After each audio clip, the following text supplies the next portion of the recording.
दुनिया भर से सनातन धर्म की सारी खबरों से रहना चाहते हैं अपडेट, तो सब्सक्राइब करें द साइंटिफिक हिंदू को।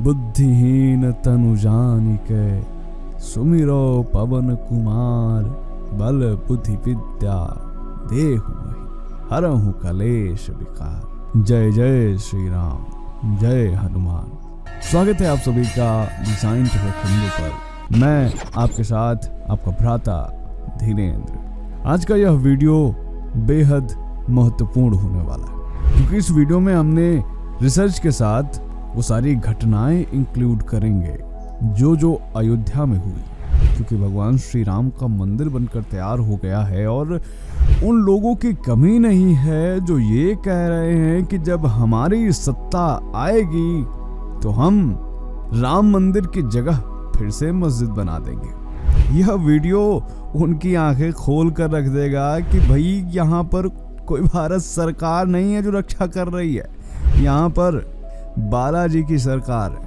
और जब पूरे के पूरे देश, मैं पाकिस्तान की बात कर रहा हूँ, जब पूरा का पूरा देश लग गया था अयोध्या को उड़ाने पर, किस तरह से क्विंटलों आरडीएक्स अयोध्या में फैला दिया गया था, तब ऐसा चमत्कार हुआ था कि मुस्लिम भी नतमस्तक हो गए थे बजरंगबली के आगे। तो बेटा, तुम्हारी क्या औकात है कि तुम भगवान श्री राम के उस मंदिर को जरा सी खरोच भी पहुंचा पाओ। इस वीडियो में हम आपको बताएंगे वह घटना, जो घटना इंस्पेक्टर अविनाश ने स्वयं बताई है, अपने मुंह से बताई है, जिन पर एक फिल्म भी बन चुकी है, जब हनुमानगढ़ी को भगवान श्री हनुमान ने बचाया था।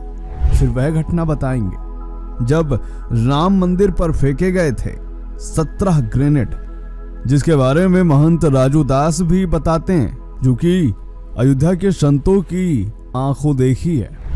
बताएंगे कि किस तरह जब कोर्ट के अंदर पहुंच गई थी हनुमान जी की सेना, कैसे उस वक्त की घटना ने कोर्ट के जज सहित मुलायम सिंह सरकार को भी हिलाकर रख दिया था। और बताएंगे उस घटना के बारे में जब अयोध्या में इस समय प्राण प्रतिष्ठा के बाद साक्षात प्रकट हो गए हनुमान। उस मंदिर के बारे में भी बताएंगे जहां साक्षात आते हैं बजरंगबली। यह वीडियो कोई काल्पनिक वीडियो नहीं होने वाला, सिर्फ बातों तक सीमित नहीं होने वाला है। यह वीडियो जब आप खुद देखेंगे तो समझ जाएंगे कि यह वीडियो अपने आप में बेहद रोचक और ज्ञानवर्धक होने वाला है आपके लिए। अगली बार जब कोई आपके सनातन पर सवाल करे तो ये वीडियो उनके मुंह पर फेंक के मारिएगा। दोस्तों, शुरू करते हैं आज का वीडियो। तो कमेंट में लिखे जाए श्री राम, और वीडियो को लाइक नहीं करा है तो अवश्य कर दें। बात है 1998 की। हर रोज की तरह हनुमानगढ़ी के सामने काफी भीड़ दिखाई दे रही थी। लोग आ रहे थे, भगवान हनुमान के दर्शन कर रहे थे और जा रहे थे। लेकिन तभी हनुमानगढ़ी वाली गली में एक जीप पुलिस को खड़ी हुई मिलती है। पुलिस को शुरुआत में तो यह लगता है कि शायद कोई व्यक्ति दर्शन करने आया होगा और इसीलिए वह जीप खड़ी करके अंदर चला गया है, तो शायद वह वापस आएगा। लेकिन 1 घंटा गुजरता है, 2 घंटे गुजरते हैं, लेकिन फिर भी उस जीप को लेने कोई नहीं आता है। 2 घंटे बाद पुलिस उस जीप को लेकर थाने चली जाती है और फिर उस जीप की तलाशी की जाती है। उस जीप में एक मोटर प्राप्त होता है। ये वो मोटर था जिससे पानी निकलता है, आमतौर पर इसे टुल्लू भी कहा जाता है। उस मोटर को खोला जाता है तो मोटर के अंदर कुछ बुरादे जैसा, पाउडर जैसा मिलता है। पुलिस कुछ समझ नहीं पाती है और तुरंत ही एसटीएफ को बुलाया जाता है। उस समय एसटीएफ टीम को लीड कर रहे थे इंस्पेक्टर अविनाश मिश्रा। अविनाश मिश्रा की पोस्टिंग 1982 में हुई थी और 1985 से 2019 तक वो एसटीएफ में कार्यरत रहे। इनके नाम 150 इनकाउंटर भी हैं। अविनाश मिश्रा जैसे ही पहुंचते हैं और देखते हैं, वो तुरंत बताते हैं कि यह तो आरडीएक्स है। एसटीएफ टीम को यह समझते देर नहीं लगती है कि आरडीएक्स अब पूरी अयोध्या में फैल चुका है। तुरंत ही पूरी अयोध्या को अलर्ट किया जाता है और पूरी अयोध्या में 1 घंटे के अंदर ही 8 जगहों पर आरडीएक्स जब्त किया जाता है। यह अपने आप में काफी हैरान करने वाली घटना थी। यानी आतंकवादियों की यह साजिश थी कि पूरी अयोध्या को एक बार में ही नष्ट कर दिया जाए, चूंकि यह जीप हनुमानगढ़ी के पास पाई गई थी तो पूरी उम्मीद थी कि हनुमानगढ़ी में भी कहीं न कहीं आरडीएक्स रखा गया हो।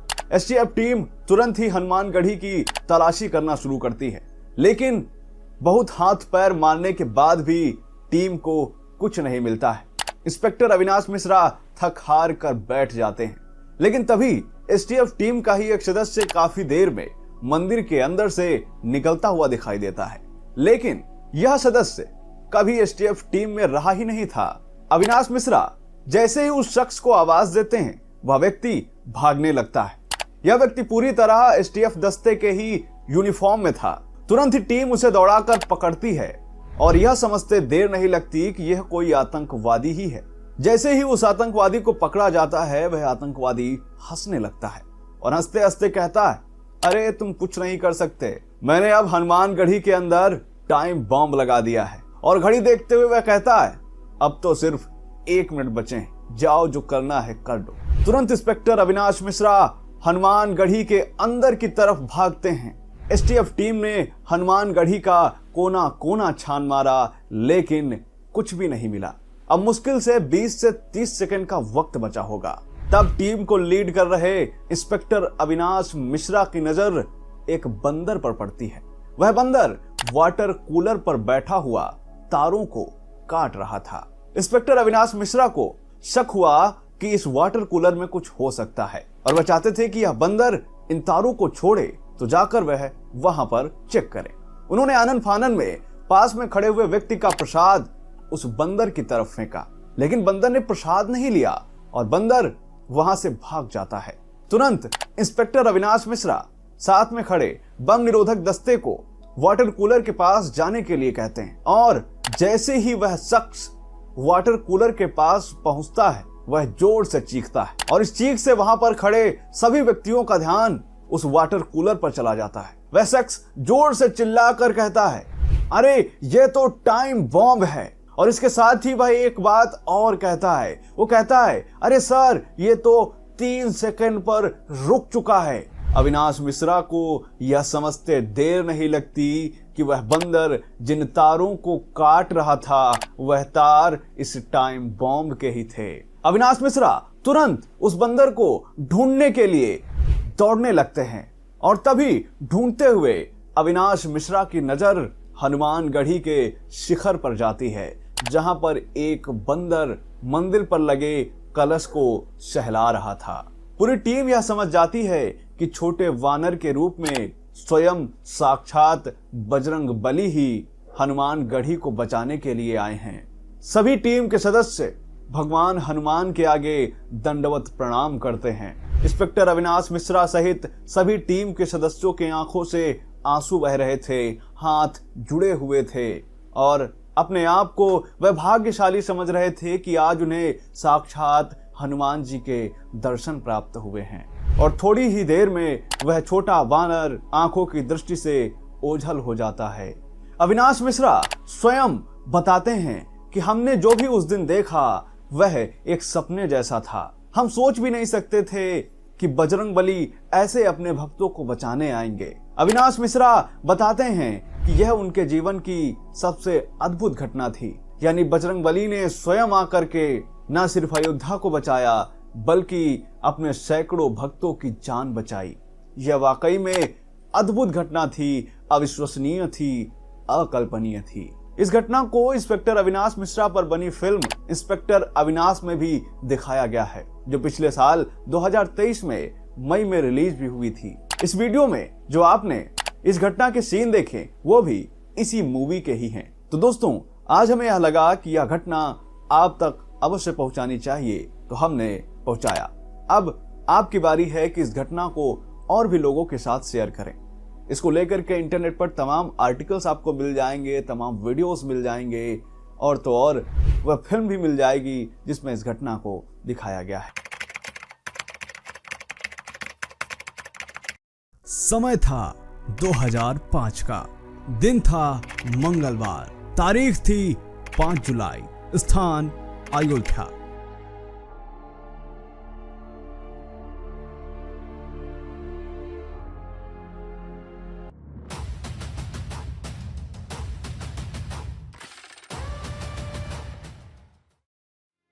सामान्य तौर पर अयोध्या में भीड़ थी। लोग आ रहे थे, जा रहे थे, दर्शन कर रहे थे। वहीं सुबह के 9 बजे होंगे, तभी गली में एक सफेद रंग की महिंद्रा मार्शल जीप आती है। देखने में लग रहा था कि शायद कोई श्रद्धालु ही हैं जो आज काफी जल्दी में हैं, क्योंकि आमतौर पर ऐसे भीड़ भाड़ वाले इलाकों में उतनी तेज गति से वाहन कोई नहीं चलाता था। तभी उस जीप पर नजर पड़ती है स्थानीय गाइड रमेश पांडे की। उन्हें लगता है कि शायद इस जीप में कोई श्रद्धालु है जो कि रामलला के दर्शन के लिए जा रहा है, लेकिन यह काफी तेजी में है। तभी रमेश पांडे उसके पीछे दौड़ पड़ते हैं। वह जीप समय के साथ और तेज होती जा रही थी। पास में खड़े सुरक्षा जवानों ने उस जीप को रुकने के लिए इशारा किया, लेकिन वह जीप नहीं रुकती है और सीधे पुलिस बैरिकेड में जाकर के टकरा जाती है। उसके बाद एक बहुत बड़ा धमाका होता है, ऐसा धमाका जैसा अयोध्या में पहले कभी नहीं हुआ था। वह धमाका इतनी तेजी के साथ होता है कि पीछे से चले आ रहे रमेश पांडे की वहीं पर मृत्यु हो जाती है। उनका शरीर क्षत विक्षत हो जाता है। इसके साथ ही इस जीप के भी चीथड़े उड़ जाते हैं और दूर दूर तक इसके परखच्चे फैल जाते हैं। दरअसल इस जीप में पूरी तरह से RDX भरा हुआ था। पूरी की पूरी जीप RDX से भरी हुई थी और इस जीप को चला रहा था एक आतंकवादी, जो कि आत्मघाती हमलावर था, जिसका निशाना उस समय तंबू में रखे हुए श्री रामलला थे। लेकिन उसके बाद उस गली में एक जीप से 5 और लोग उतरते हैं। उन सभी के पास AK-47 था और उन्होंने शरीर में ग्रेनेड बांध रखे थे। ये सबके सब आतंकवादी थे। इन पांचों के पांचों आतंकवादियों को देखकर लोग दहशत में आ जाते हैं और चिल्लाना शुरू करते हैं, अरे आतंकवादी आ गए, अयोध्या में आतंकवादी आ गए। इतना तेज विस्फोट हुआ जैसे लगा कि रामकोट मुहल्ला ही आसमान में उड़ गया और ऊपर बिल्कुल जैसे कुछ अंधेरा जैसे दिखाई पड़ा और कुछ समझते देर नहीं लगी, कुछ लोगों ने चिल्लाना शुरू किया, आतंकवादी आ गया, आतंकवादी। और इतने जोरों से लोग भगना शुरू किए और फिर विस्फोट पर विस्फोट, गोलियां चलने लगी। ये आतंकवादी इनके रास्ते में जो कोई भी आ रहा था उस पर ये फायरिंग करना शुरू कर देते हैं और इसी फायरिंग के बीच में गोली एक महिला को लगती है, जिसकी वहीं पर मृत्यु हो जाती है। ये आतंकवादी गोलियां चलाते चलाते और ग्रेनेड फेंकते फेंकते आगे बढ़ रहे थे। ये आतंकवादी रामलला के तंबू के पास ही आ जाते हैं और वहीं पर सुरक्षा बलों और इन आतंकवादियों के बीच में मुठभेड़ शुरू हो जाती है। उधर से आतंकवादी फायरिंग कर रहे थे, ग्रेनेड फेंक रहे थे, इधर से सुरक्षा जवान भी लगातार मोर्चा संभाले हुए थे।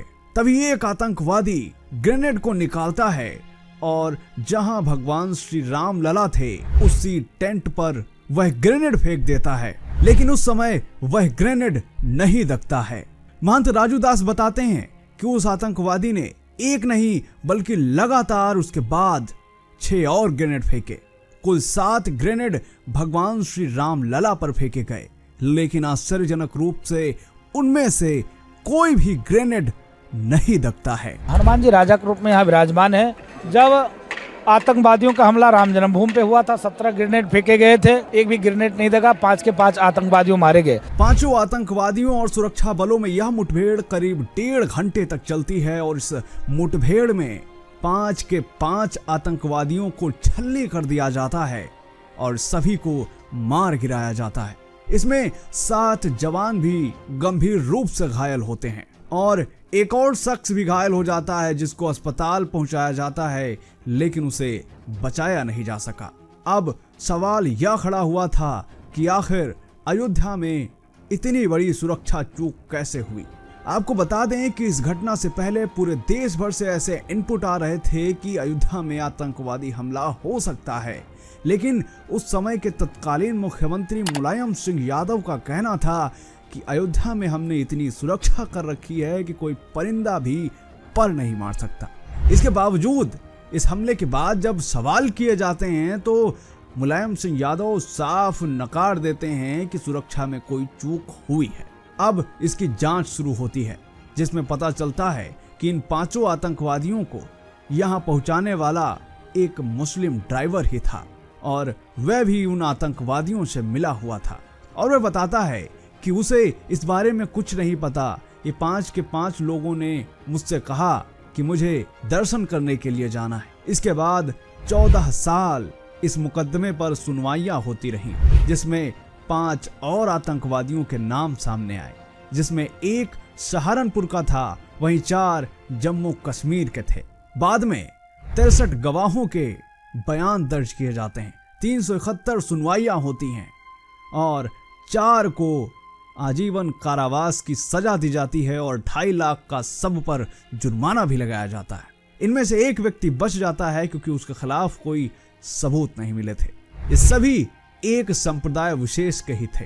लेकिन इसके बाद इस घटना की चर्चा आज भी की जाती है कि कैसे भगवान श्री राम लला पर इतने सारे ग्रेनेड फेंके गए लेकिन कोई भी ग्रेनेड नहीं दगा। आखिर ये चमत्कार किसका था?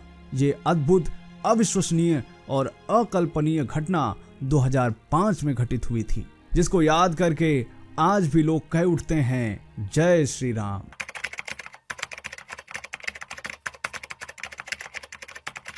उन्नीस 1986 में जज कृष्ण मोहन पांडे एक फैसला सुनाते हैं और बाबरी का ताला खोलकर हिंदुओं को वहां पर पूजा करने की इजाजत दे देते हैं। यह फैसला आते ही पूरे देश में इस तरह की उथल पुथल मस्ती है जिसका आपको अंदाजा नहीं है। उस समय की सरकारें जज कृष्ण मोहन पांडे को एक दुश्मन की तरह देखने लगती हैं। इसके बाद जो कृष्ण मोहन पांडे के साथ होता है वह अपने आप में चौंका देने वाला है। उन्हें पाकिस्तान से धमकियां आती हैं, उनकी बेटी का घर से निकलना दूभर हो जाता है और तो और उत्तर प्रदेश के तत्कालीन मुख्यमंत्री मुलायम सिंह यादव उनके बारे में उनके इस फैसले से खुश नहीं थे। इस फैसले के बाद उन्होंने अपना एक नोट छोड़ा। चलिए आपको बताते हैं कि आखिर मुलायम सिंह यादव ने क्या कहा था। मुलायम सिंह यादव लिखते हैं, पांडे जी सुलझे हुए, ईमानदार तथा कर्मठ जज हैं। फिर भी 1986 में राम जन्मभूमि का ताला खुलवाने का आदेश देकर उन्होंने सांप्रदायिक तनाव की स्थिति पैदा की थी। इसीलिए मैं उनके नाम की सिफारिश नहीं करता। बस इसी नोट की वजह से जज कृष्ण मोहन पांडे कभी भी प्रमोशन नहीं पा पाते। इसके अलावा उनकी बेटी जो मेडिकल की पढ़ाई कर रही थी, जैसे ही वहां पर पता चला कि इनके पिता ही वो शख्स हैं जिन्होंने बाबरी का ताला खोलकर हिंदुओं को वहां पूजा करने की इजाजत दी है, इसके बाद एक विशेष वर्ग जज की उस लड़की को परेशान करने लगता है। इसके बाद स्थिति यह आती है कि उस लड़की को पढ़ाई भी छोड़नी पड़ती है। के.एम. पांडे के भतीजे बताते हैं कि फैसला देने से पहले आखिर कृष्ण मोहन पांडे ने क्या किया था। चलिए उन्हीं के शब्दों में आपको बताते हैं। सुजीत पांडे कहते हैं कि एक फैसला सुनाने के लिए उन्होंने अपने चाचा को 8-8 घंटे रिसर्च करते देखा। करीबन 6 माह तक ऐसा ही रहा, लेकिन किसी को उन्होंने भनक भी नहीं लगने दी कि वह किस मुकदमे पर काम कर रहे हैं। उनके चाचा को एक ज्योतिषी प्रोफेसर कुन्ने ने कहा था कि कुछ समय बाद उनका एक छोटे से जिले में ट्रांसफर होगा, वह वहां जाने से मना ना करें, उन्हें प्रसिद्धि मिलेगी। और जब उनका ट्रांसफर फैजाबाद में हुआ और उनके सामने अयोध्या का मामला आया तो वह समझ गए कि शायद यही वो केस है। उन्होंने दिन रात मेहनत करके इस फैसले पर निर्णय दिया। दोस्तों, यह मामला 40 वर्ष से लंबित था। जज कृष्ण मोहन पांडे ने जब इस मामले पर रिसर्च की तो उन्हें एक भी ऐसा कारण नहीं मिला कि आखिर ये ताला बंद क्यों है। और फिर उन्होंने 1 फरवरी 1986 को अपना ऐतिहासिक फैसला सुना दिया। और सबसे आश्चर्यजनक बात है कि इस फैसले के बाद ना तो इस निर्णय को हाई कोर्ट ने पलटा और ना ही सुप्रीम कोर्ट ने। 1991 में अपनी आत्मकथा में जज कृष्ण मोहन पांडे ने यह बताया है कि किस तरह एक दैवीय शक्ति उन्हें महसूस हो रही थी। उन्हें लग रहा था कि वाकई में कोई ऐसी दैवीय शक्ति है जो उन्हें इस मामले को जल्द से जल्द निपटाने के लिए प्रेरित कर रही है। ऐसा नहीं है कि सिर्फ दैवीय शक्ति के प्रभाव में आकर जज कृष्ण मोहन पांडे ने कोई फैसला सुना दिया हो, बल्कि जज कृष्ण मोहन पांडे ने दिन रात जागकर महीनों काम करके रिसर्च करके इस मामले पर पूरी तरह से जानकारी ली। और इसके बाद जब कोई ऐसा साक्ष्य नहीं मिला जो यह सिद्ध करता हो कि बाबरी पर ताला लगाने का कोई कारण सही है, तब उन्होंने एक ऐतिहासिक निर्णय दिया जिससे उस समय की तत्कालीन मुलायम सिंह यादव की सरकार नाराज हो गई और इसके बाद उनकी कभी भी पदोन्नति नहीं हो सकी। जज कृष्ण मोहन पांडे के साथ सरकार ने जो अन्याय किया उसकी बात आज कोई नहीं करता। शायद मुलायम सिंह यादव का ऐसे मुख्यमंत्री राम मंदिर पर और हिंदुओं के साथ क्या स्टैंड रहा है यह आपको बताने की आवश्यकता नहीं। सोचिए तब जज कृष्ण मोहन पांडे के साथ उन्होंने क्या क्या किया होगा। जज कृष्ण मोहन पांडे के अनुसार उस दिन वह काला बंदर और कोई नहीं शायद हनुमान जी ही थे, जो साक्षात कोर्ट का निर्णय सुनने आए थे। और तो और कोर्ट का फैसला सुनाने के बाद वह स्वयं जज कृष्ण मोहन पांडे के घर में भी पहुंच जाते हैं। यह वाकई में एक अद्भुत घटना थी जिसे देखकर उनको घर छोड़ने गए एसपी और डीएम भी चकित रह जाते हैं।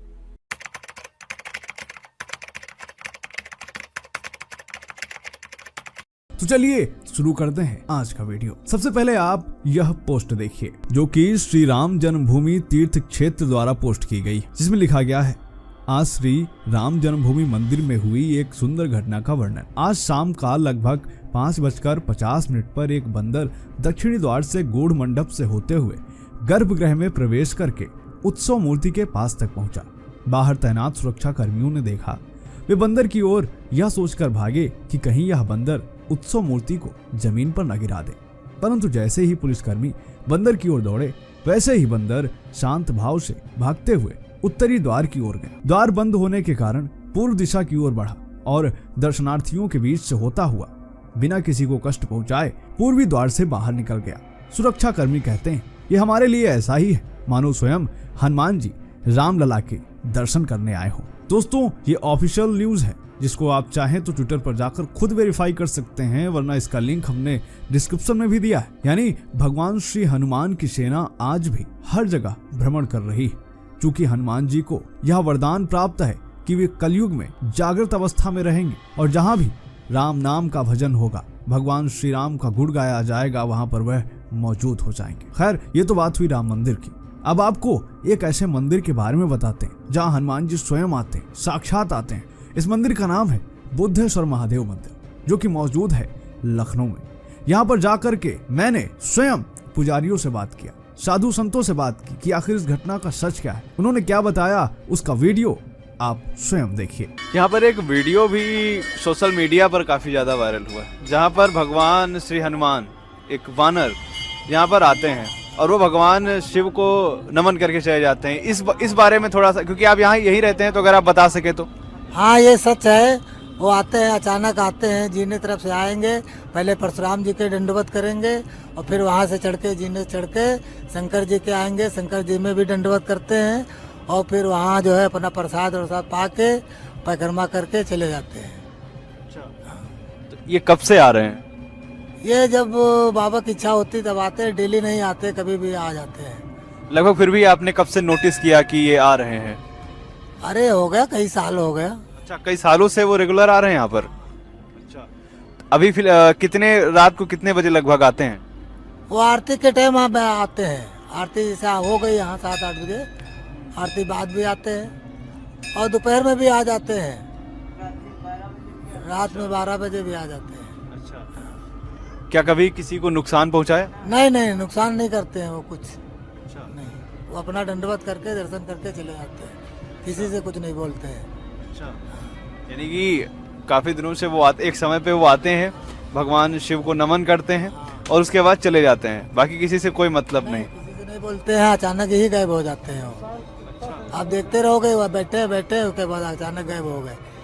आते हुए तो देखोगे, जाते हुए नहीं देख पाएंगे आप। हाँ। तो ये वाकई में काफी बड़ा चमत्कार है, क्योंकि ऐसा मंदिरों में देखने को नहीं मिलता है। हाँ, चमत्कार की बात ये है कि हमारे हनुमान जी ही स्वयं अपना आते हैं और परशुराम जी के दर्शन करके, शंकर जी के दर्शन करके थोड़ी देर रुकेंगे, फिर अचानक गायब हो जाते हैं। तो दोस्तों, आपको एक बार फिर से बता दें कि यह घटना बुद्धेश्वर महादेव मंदिर में लगभग प्रतिदिन होती है और अगर आप इस मंदिर आना चाहते हैं तो यह मंदिर लखनऊ में है और आप भी इस मंदिर आ सकते हैं। अब आपको एक और वीडियो दिखाते हैं इस वीडियो में आप साफ तौर पर यह देख पा रहे हैं कि कैसे एक बंदर एक ध्वजा पर चढ़ रहा है और वह चढ़ता चला जाता है और आश्चर्यजनक रूप से वह इस ध्वजा पर बनी भगवान श्री राम के चित्र का दर्शन करता है और उनके पैर छू करके वापस चला आता है। यह घटना वाकई में विचित्र है कि आखिर कैसे जो अब वानर हैं वह इस तरह की चीजें कर रहे हैं। ये एक वीडियो नहीं है, इस तरह के तमाम वीडियो सोशल मीडिया पर काफी ज्यादा वायरल है। तो क्या कहा जाए